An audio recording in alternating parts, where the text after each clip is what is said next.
So good afternoon, everyone. It is Wednesday in December. I like to say that because I never really remember what day today is because it really is a blur. Jonathan makes fun of me. And I just want to welcome all of you to Business as Usual, but it's different today. Today is our partnership with Liftoff PGH. We're going to talk about that. We love the partnership with them. We love the people who work on this initiative, and we love the topics at hand. So I'm pretty thrilled about that. I'll talk about that in one moment. I want to, first of all, introduce to everyone, if you haven't met him before, is Jonathan Kirsting. He's Vice President of all things media and marketing. I'm Audrey. I run the Pittsburgh Tech Council and an organization called 40 by 80. We love our partnership with the Jewish Healthcare Foundation, and today is an example of that partnership. We also deeply appreciate Huntington Bank for their support, ongoing support of all of our work. So a little bit about the Jewish Healthcare Foundation, and then I'm going to bring on Megan Butler. They are an organization that actually has three distinct operating arms: the Pittsburgh Regional Health Initiative, and the Health Careers Futures, and the Women's Health Activist Movement. They offer a unique brand of activist philanthropy, which really focuses on advancing healthcare innovation, advocacy, collaboration, and education in the interest of better overall population health for all of us. It's a big vision, it's a mighty vision, and they do a lot of work that many people just aren't familiar enough with. And that's why we're pretty thrilled about always partnering with them on the topics at hand. I mentioned earlier about 40 by 80, that's the longitude and latitude of Pittsburgh, and that is a wholly owned subsidiary, which is a nonprofit of the Pittsburgh Tech Council. And we focus on entrepreneurship and workforce development in this region. So we have muted your microphones. We've done that on purpose, and we've enabled the chat so that you can have an opportunity to ask questions of our illustrious guests that I'm going to let Megan introduce. So Megan Butler is from the team, and she is going to tell us more about the program of Liftoff, and she's going to introduce our special guest who's joining us today from Boston, Dr. Tiffany Kelley. She's the founder and CEO of Nightingale Apps, and she's going to tell us a little bit about that, the history about her. So Megan, thank you so much for joining us today. Really appreciate your time and partnership, and it would just be awesome to hear a little bit more about Liftoff. Sure. Thank you, Audrey. My name is Megan Butler, and I'm an innovation associate with the Jewish Healthcare Foundation, and I am a part of the Liftoff PGH team. So I believe we have some folks on the call today who came from Liftoff PGH. But for those of you who aren't familiar, Liftoff is a 2-week virtual summit that is currently happening with a goal to help prepare the Pittsburgh region for the future of healthcare innovation. So we still have programming going on for about the next week. On Tuesday the 15th and Wednesday the 16th, we have full day conference programming going on. So if you haven't joined us for any of the programming yet, we'd love to have you join us for either of those days. Registration is still open. And we're really thrilled to be partnering with the Pittsburgh Technology Council and Business as Usual today on today's session. So with that, I'd like to introduce our speaker for today, Dr. Tiffany Kelley. Tiffany is the DeLuca Foundation Visiting Professor for Innovation and New Knowledge in Nursing at the University of Connecticut, and she is also the founder and CEO of Nightingale Apps. So we're really excited to hear a little bit more from Tiffany today. That's great. Thank you so much, Megan. Thank you to you and your team on doing this work. It's really important conversation. So Dr. Tiffany Kelley, thank you so much for being with us today. I'm glad that you're safe and sound in Boston, but let's talk a little bit about you. So let's talk about your career. Your career includes being in the front lines of healthcare and working as a nurse. So can you tell us a little bit about that, and then your pivot from direct care to being an entrepreneur? Sure, happy to.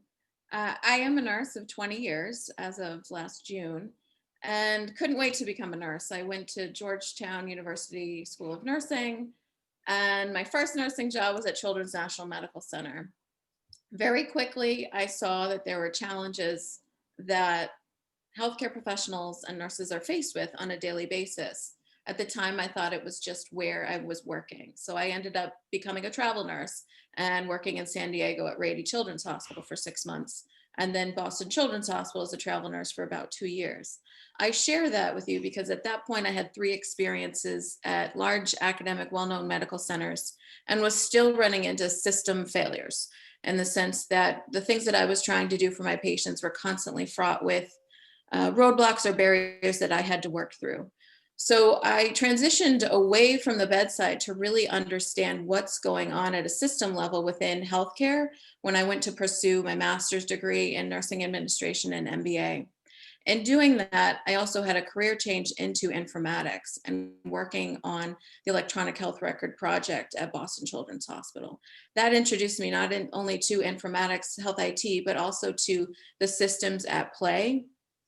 And in working through that project, every day we talked about making decisions on higher quality, safer care.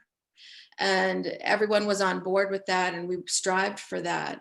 6 months after our implementation, and now I'm going back almost 14 years now, I started to notice that nurses were struggling with knowing their patient. They were also not necessarily, I wasn't seeing what I thought I would see from this implementation, and I didn't really know why it was happening. And at the time, I couldn't really get answers to my questions.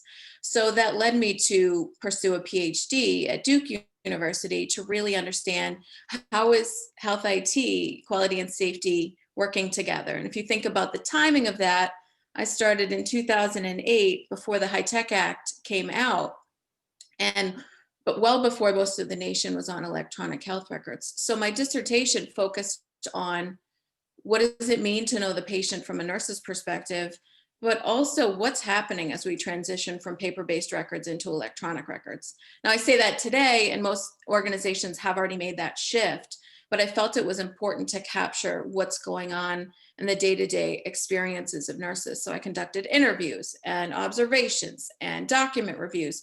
I spent over 400 hours with nurses watching how they managed health data and information. That was the focus. And as they transitioned to their electronic charting system, it became abundantly clear that temporary data sources, so paper towels, scrap pieces of paper, tape on one's pants, writing on one's hands, all sorts of other mechanisms to store temporarily pertinent patient information became essential. It became that much harder to utilize the tools, because before it was a piece of paper that's flexible, goes into your, into the room with you. When you're working with a workstation on wheels or some larger system, it becomes that much harder. And there's lots of other things with that. So the pivot, I tell you guys, it's been a long journey. The pivot came when one day I started to notice that nurses were pulling their smartphones out of their pockets and using them for the time, for the calculator, for the flashlight at night, to look at ID bands and IV sites and not turn the lights on. And as a nurse, I thought, well, this is working. This is working for you, whether or not you're supposed to be using these tools or not. You found a vantage point. And then I started to look at the scrap pieces of paper that nurses were using to get shift report and use throughout the day. And I thought, well, our research showed most of the information already lives in the chart. The challenge is getting it out. And so those two areas together really married for me an opportunity of thinking, well, I could do this. I could develop an application that could work for nurses to be able to alleviate some of these issues of safety, efficiency, timeliness, and patient-centeredness. And the pivot was leaving my PhD, getting my PhD, and really, do I work to commercialize, or take an academic trajectory? And I felt strongly, and I still believe it was the right choice, to work towards commercialization of the application. So that's a little bit towards the pivot. I'll stop there in case there's a follow-up question, but that's the journey. It's so interesting because, if any of our listeners who have joined us today have spent time inside of hospitals caring for someone that, that's in any kind of situation, that's been in a hospital for more than 2 nights, you can see the, this amount of information and the amount of requirements that is actually pushed and accelerated on nurses, and more so than ever before. And I've always been absolutely fascinated by how they keep it all together, no matter what the ratios are, whether they're in intensive care, whether they're in the neonatal unit, whether it's just being on a regular floor, and how they access information. And I've watched that whole nurses on wheels and Yeah. you know, moving back and forth and still having what we call countermeasures to try to solve the problems and access what they need. Every day I worry about the nurses today that are dealing with, you know, the onslaught of Yeah. COVID and COVID-19. What have you, in terms of your world, just to get sort of the COVID thing out of the way, what have you heard from nurses in terms of being on the front lines right now, in terms of COVID and the actual problems that you're trying to solve as well? Is it gotten worse? Has it gotten, are we losing nurses? Are we, you know, I sort of have like a whole slew of questions there. I think all of the above. I think that there are, and it's,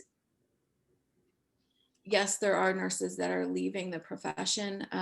There are new challenges. There are the existing challenges that are being placed. But one of the things that I've noticed is that, and I've always known this, we're problem solvers at heart, taking the resources that are available and figuring out how do we make this work, and making those workarounds to solve whatever the challenges are at bay. For example, I was on a call earlier today talking about the no visitor policies within COVID, and a big part of nursing care is not just caring for the patient, but also the families, and finding ways to leverage technology such as iPads or other tools to FaceTime or Zoom with family members. It's not ideal, but at least we have an option. If we were in this situation, you know, 10 years ago, it would be much harder to be able to accommodate such, you know, a moment that folks want to hold on to. So I've seen ingenuity across the board from nurses, as well as recognition. Something as simple as the masks behind their ears start to rub and create small little pressures. So people have created add-ons to the mask, so it's not behind their ears, but it's on these little buttons behind their ears to protect them. So I think nurses are faced with a lot of challenges today. They always have been, which was one of my reasons for trying to solve this problem, because I think at the core, we're there to take care of patients, and having to decide between nursing the patient or nursing the computer is a challenge. I've seen the struggle, and I think now we've got not just those fundamentals, but also how do I strive to make an experience for patients and their families that's as positive as possible. Nurses printing out pictures of themselves and putting them on their gowns so that people can recognize a face, not just, you know, someone behind all of the personal protective equipment.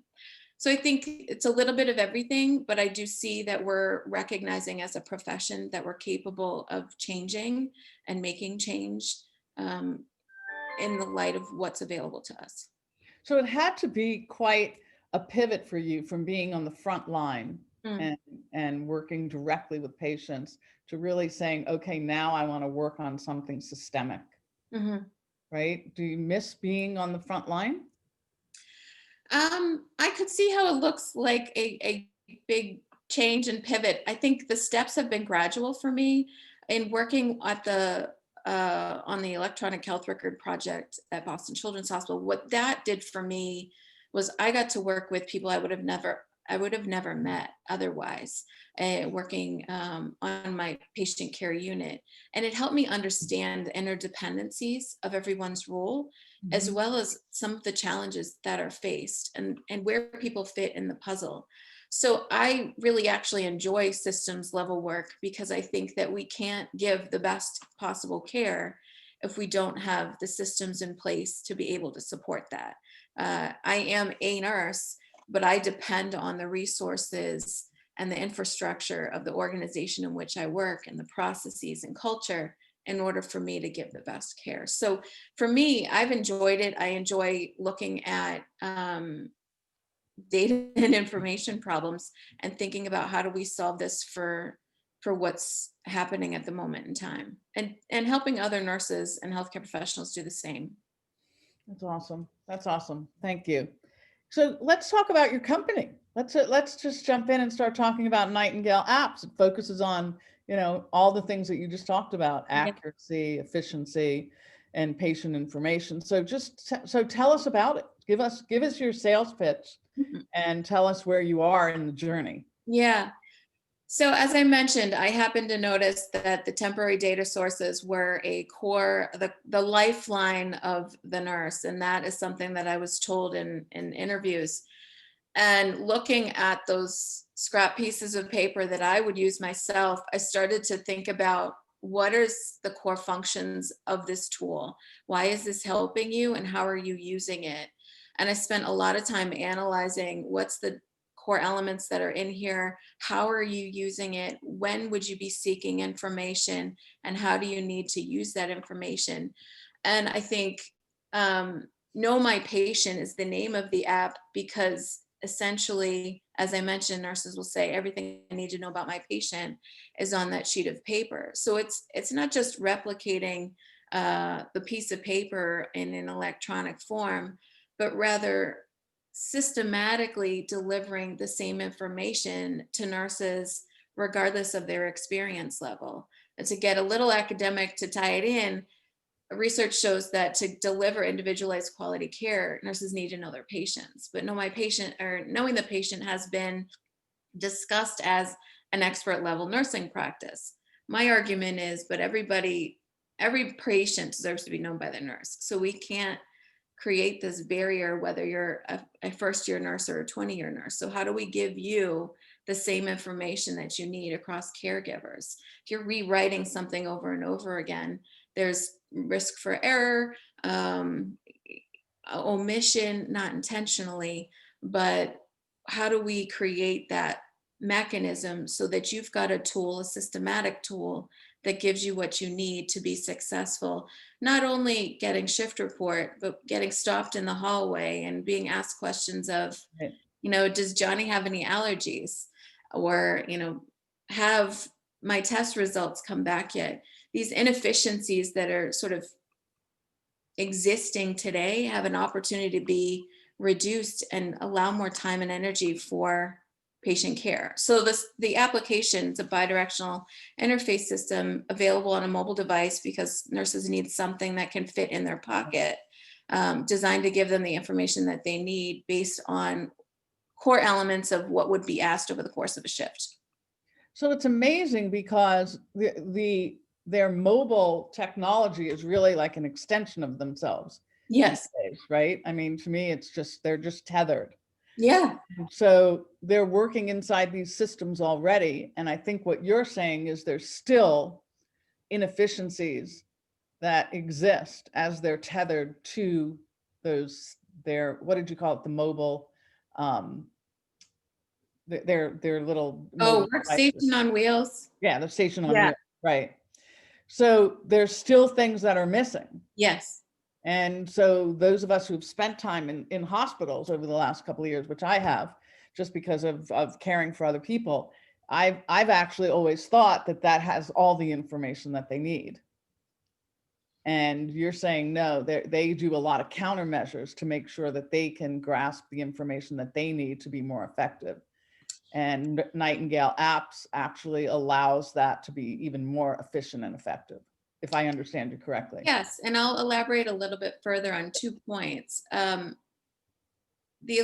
electronic health record is absolutely a data repository, but just think about your own searching for information or one piece of something that you need over the course of the day. It may all be there, but if you can't get it out in a quick and efficient way, then it no longer becomes as accessible or valuable to you. Right. And the second piece is the personal characteristics of the patient. So, as a nurse and in healthcare, I believe people deserve to be treated as individuals, not diagnoses, and that we all have unique qualities that help us build these relationships. Right. Those personal care characteristics currently don't live in a spot that's easily accessible within an electronic health record based on the research that I've done. And I'll give you an example. Well, there's many. Usually I took care of children. There's different ways in which children take their medications, whether it's mixed in cherry syrup or dad gives these meds and mom gives these meds. One day I was going into a patient room with a nurse, and she had saline syringes that were wrapped up in the sterile packaging. And there was about a dozen she pulled out of her pockets. And she looked at me and said, normally I'd take these out of the wrapping because it would save me time in the room. But I know that the parent wants these in the packaging because she's worried about an infection for her child. And that, for me, I said, well, how do you know that? And she said, hopefully somebody tells you in report, otherwise it's nowhere in the chart.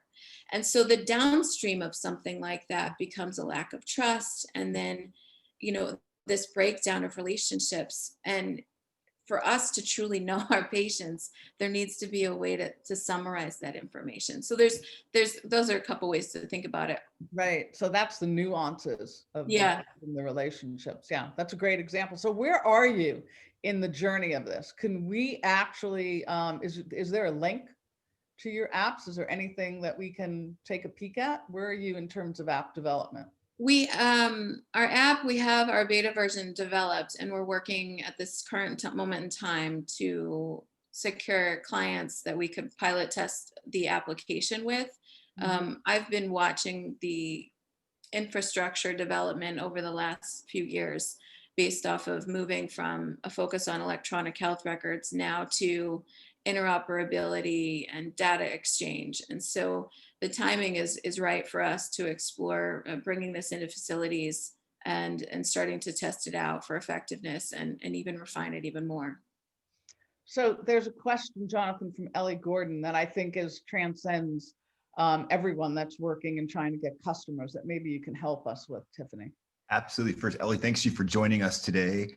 And she wants to know, what was your process to get your app into the hospitals? How did you get the funding, access to a hospital system, and how did you manage scaling if you're not there yet?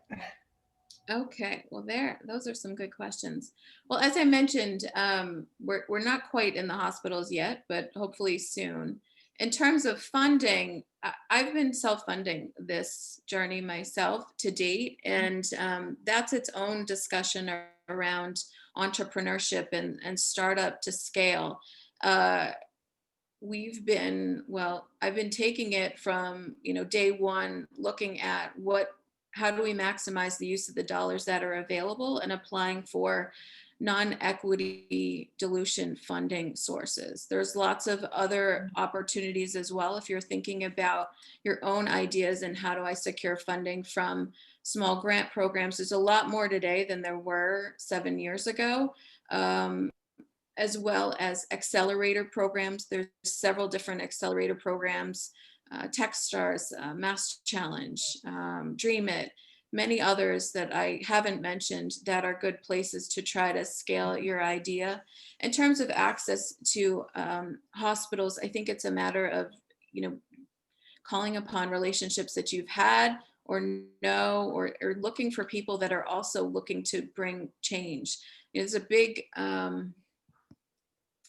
just creating the solution's one piece, but then finding a way to diffuse the solution becomes another, and finding the right partnership with someone who's looking for either your solution to address their needs or also someone that fits within their strategic plan. There's a lot of variables that are involved, and I think this is an area where I see opportunity in terms of healthcare innovation. How do we bridge the startup to scale gap a little bit more?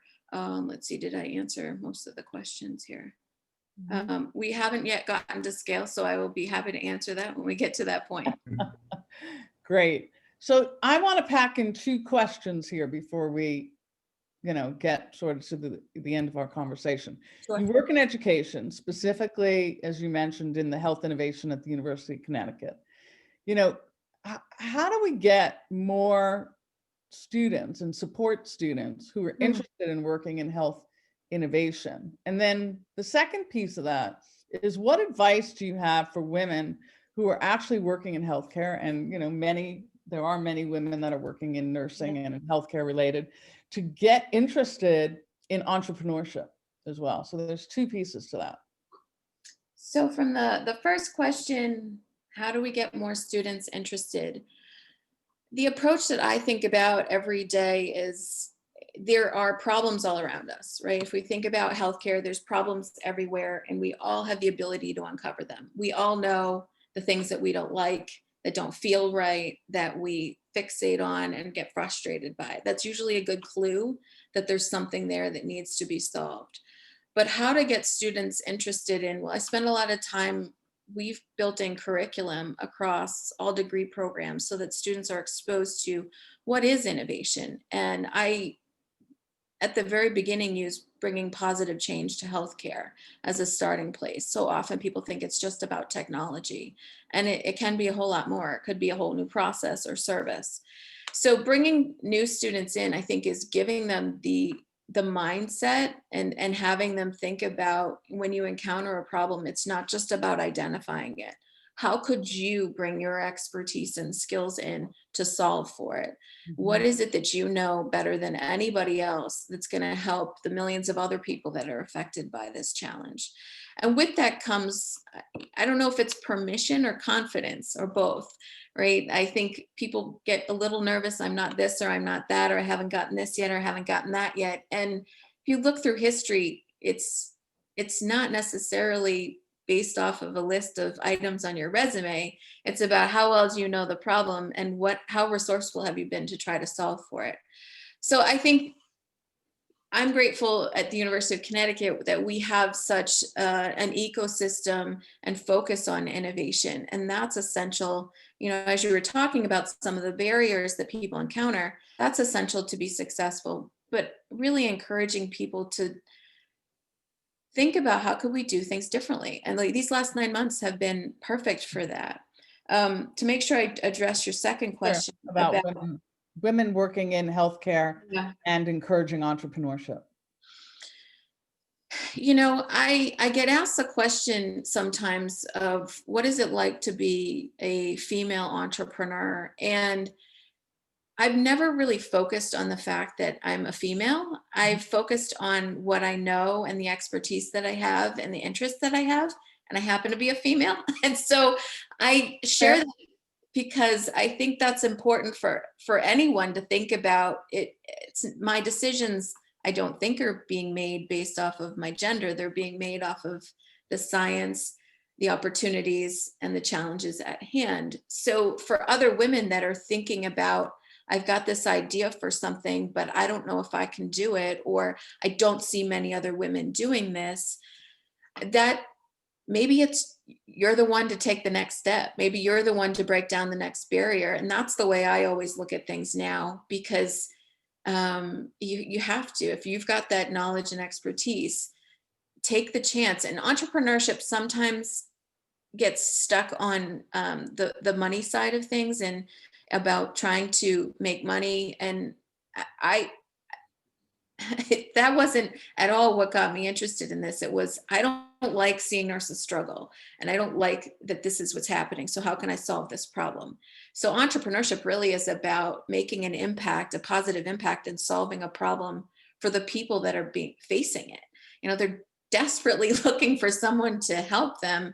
Maybe it's you. And so I think that for other women that are interested and maybe a little bit intimidated or not sure if they're going to be able to, or worried about making a mistake. I mean, I tell my students, you're going to make mistakes. There are going to be failures. Like, if you can accept that, then you can just keep going.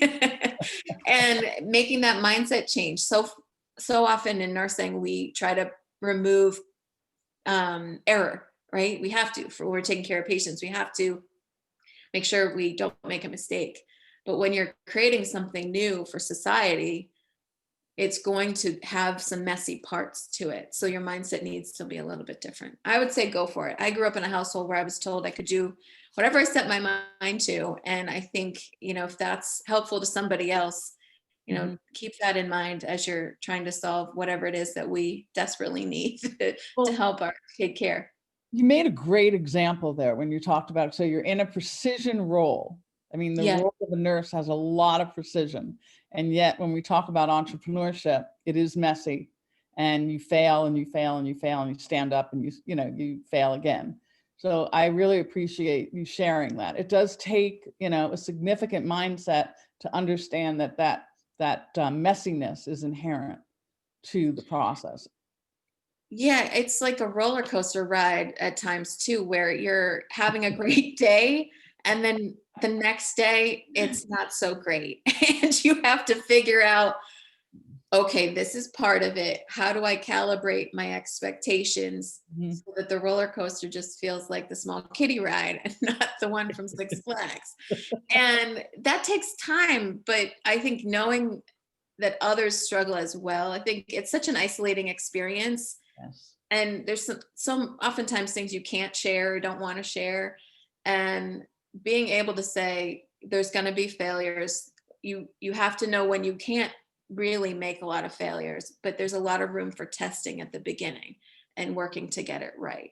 It's like deploying a new IT system, right? You can't just send it to production without testing it first, because your users will find the flaws that you should have caught during testing. So anyway, yeah, it's enjoyable. It's great. First of all, it was a delight to have you with us today. Really appreciate your candor and really appreciate actually your leadership in taking your career to the level that you've taken it, both academically and professionally. The nursing industry has been under so much pressure for so long, and the discipline has gotten really highlighted, I think, through COVID, for better or for worse. Yeah. And, I think even as we get into the darkest days of the winter in the US and here in Pittsburgh, we definitely are seeing acceleration of COVID. I worry about nurses. I worry about, the safety, the protocols, and the stress and all that they see. Yeah. And that they bear witness to. And I think, there is something that all of us as a community and society need to support and be cognizant of. So I'm always fascinated when people go from the front line and to get into systems, but I think you made it clear that you do this for your love of nursing as well. So appreciate that. And I think that if people want to know more about your work, where should they go? Is there a link? Is there any place? Should they go out to LinkedIn? You can find me on LinkedIn and connect there, and then send me a message if you want to set up a time to chat. I've got my email address as well, if that's willing to share. Tiffany.Kelley@nightingaleapps.com. You can reach me there. And yeah, to your point, I think we're seeing, I believe nurses should be in all areas where decisions are made around healthcare. And so it's a team effort. So thank you for your words on nursing and what you're seeing as well. Yes, thank you so much.